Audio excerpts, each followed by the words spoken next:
Assalomu alaykum hurmatli obunachilar. Sizni YouTube kanalimizda ko'rib turganimizdan bag'oyatda xursandmiz. Bugun sizlar bilan Tigo 7 Pro avtomobil haqida batafsil gaplashamiz. Videoni oxirigacha ko'ring. Bugun sizga ajoyib yangiliklarimiz bor. Like bosish esingizdan chiqmasin. Videoni boshlashimizdan oldin esa do'stlar, biz sizga manzil haqida ma'lumot berib o'tamiz. Manzilimiz Yangi Ariq Yangi Zapchas bozorida joylashgan Cherry avtomastar avtosaloni. Xo'p, mo'ljallanmasini tushuntirib o'taman. Qarshi klubdan kelishda chap tomonda joylashgan. Bu yerdan esa Superga qarab kelishingizda, to'g'riroq Superdan bu yerga kelishingizda o'ng tomonda joylashgan Cherry avtomastar avtosaloni. Sizlarni avtosalonimizda kutib qolamiz. Xo'p, hurmatli do'stlar, men sizga avtomobillarning tashqi, ichki qismlarini, ya'ni avtomobil ko'rsatishdan oldin men sizga qanday qilib xarid qilsa bo'lish kerakligini men sizga tushuntirib o'taman. Bizning avtomobillarimizni xohlasangiz naqd, xohlasangiz avtokredit, xohlasangiz rassrochka va trading xizmati orqali ham xarid qilsangiz bo'ladi. Trading xizmati bu nima? Trading xizmati orqali siz o'z hozir haydab yurgan avtomobilingizni bizga olib kelasiz. Mutaxassislar tomonidan avtomobil ko'rib chiqib, sizga va ikkala tomonga ham to'g'ri keladigan narx belgilanib, o'sha narxda olib qolinib, xohlasangiz boshlang'ich to'lovga to'g'ri kelsa, umumiy hisobda ham olib qolib narxini belgilasa ham bo'ladi. Avtomobilimizni men sizga birinchi bo'lib tashqi qismidan boshlab tushuntirib ma'lumot berib o'taman. Avtomobilimiz juda ham kuchli, mohir dizaynlar tomonidan juda ham chiroyli qilib ishlangan va oblitovkalarni ham ko'rsangiz bo'ladi. Setishni holatda qilib oblitovkalari ishlab chiqarilgan. Farlarga keladigan bo'lsak, farlari to'liq LED bilan jihozlangan. Avtomobilimiz mana ko'rsanglar bo'ladi, pastki qismlarida partnerliklari ham mavjud. Mana tumankalari ham ajoyib tarzda juda ham qoraytirilgan holatda ishlab chiqarilgan. Kapotlariga keladigan bo'lsak, kapotni ochayotgan paytingizda yopiq holatida ham avtomobilning unaqa katta zazori qolmaydi. Avtomobilimizning balon qismiga keladigan bo'lsak, balonlar juda ham mustahkam. Salonni olib chiqib ketganingizdan keyin hech qanaqa balon almashtirish kerak emas. Balon bo'ladigan bo'lsa 18 dyumli hisoblanadi. Ana endi men sizlarga avtomobilning kapot qismida nima bor, men sizlarga hozir kapotni ochib ko'rsatib o'taman. Bu haqida ham siz ma'lumotga ega bo'lishingiz aniq.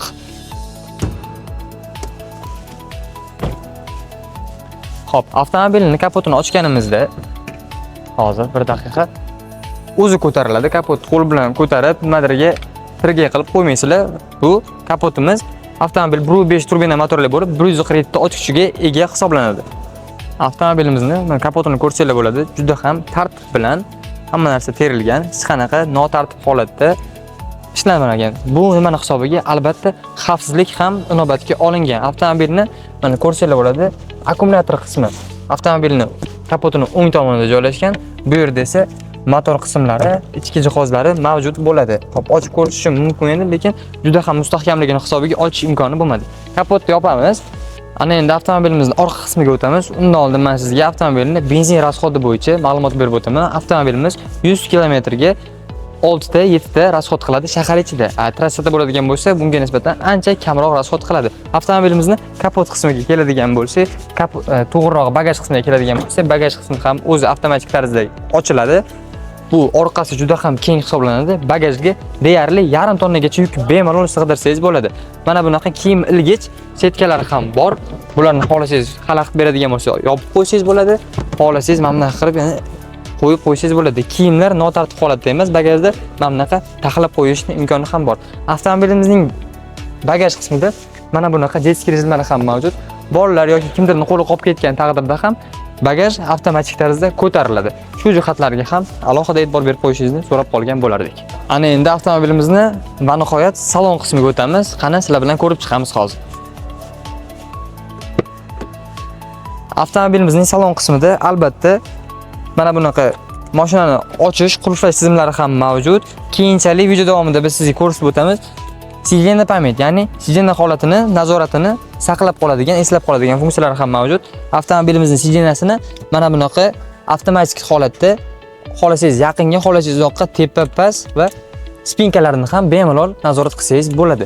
Avtomobilimizga o'tirganimizdan keyin bizni multimediali rul bo'ladi. Bu yerda xo'p, monitorni, ya'ni sizga telefon bo'lganda ovoz baland qilsangiz bo'ladi va голосовой помощник, ya'ni ovozli yordamchi ham mavjud. Bu yerda o'sha aytib o'tganimizdek cruise control tizimini ham bemalol boshqarsangiz bo'ladi.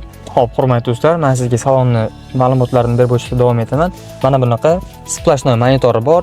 Mana bunaqa ochiladigan chiroyli podstekanchiklari bor. Ajoyib tarzda dizayn ishlangan. Mana bunaqa simsiz zaryadkalari, avtohol rejimi va avtomatik ruchnoy tizimi ham mavjud. Ruchnoyni ham skorostidan ham mana bu yerdan tugma orqali boshqarsangiz bo'ladi.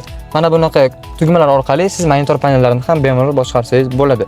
Abagrev shidani tizimiga keladigan bo'lsa, Abagrev shidani nafaqat old o'rindiqlarda, orqa o'rindiqlarda ham mavjud va orqa o'rindiqlarga yaxshilab e'tibor beradigan bo'lsangiz, bolalar uchun nima desa bo'ladi? Divanlarni, ya'ni shidanalarni o'rnatsangiz bo'ladi. Bunaqa sharoitlar ham mavjud. Orqasini ham men sizga hozir ko'rsataman. Orqasini ham ko'rsataman. Mana bemalol bu yerda ham qo'lingizni suyab, past stakanchiklarni qo'yib, choy, kofe istalgan narsangizni ichib ketsangiz bo'ladi. Orqa qismida ham xavfsizlik inobatga olingan, remellari ham mavjud. Yana bizning avtomobillarimizni ham рассрочкаga, ham kreditga xarid qilsangiz bo'ladi. Kreditimiz bizni ikki xil turda iborat bo'ladi. Ya'ni standartniy kredit va lьготный kredit bo'ladi. Рассрочкаga xarid qilmoqchi bo'lsangiz agar 30% boshlang'ich to'lov qilib, qolgan qismini bemalol muddatli to'lovga foizlarsiz, penallarsiz bemalol oyma-oy bo'lib to'lash imkoniyati bor. Kreditga xarid qiladigan bo'lsangiz esa boshlang'ich 25% to'lov qilasiz. Xo'p, hurmatli YouTube obunachilari, YouTube kuzatuvchilari, biz sizga videoni boshida aytib o'tganmiz. Sizga ajoyib yangiligimiz bor deb. Videomiz yakuniga yetmoqda. Albatta bu yangilikni sizlarga aytib o'tishimiz kerak bo'ladi. Ko'rib turgan Tigo 7 Pro avtomobilingizni birinchi pozitsiyasi 311 million 900 ming so'mdan boshlandi. Lekin siz bu avtomobilni 25 million foyda asosida bemalol avtosalonimizdan xarid qilishingiz mumkin bo'ladi. Qancha vaqt ketadi desangiz, bu avtomobilni xarid qilishingiz uchun atigi 1 kun vaqtingiz ketadi, hurmatli obunachilar. Videomiz sizga yoqqan bo'lsa, albatta like bosishni esingizdan chiqazmang va podpiska bosish ham esingizdan chiqmasin. Chunki keyingi videolarimiz sizga ma'lumoti juda ham yoqadi, yangiliklarimiz hali ham tugamaydi va keyingi videomiz albatta Tigo 8 Pro bilan bo'lishi mumkin. Xayr, salomat bo'ling.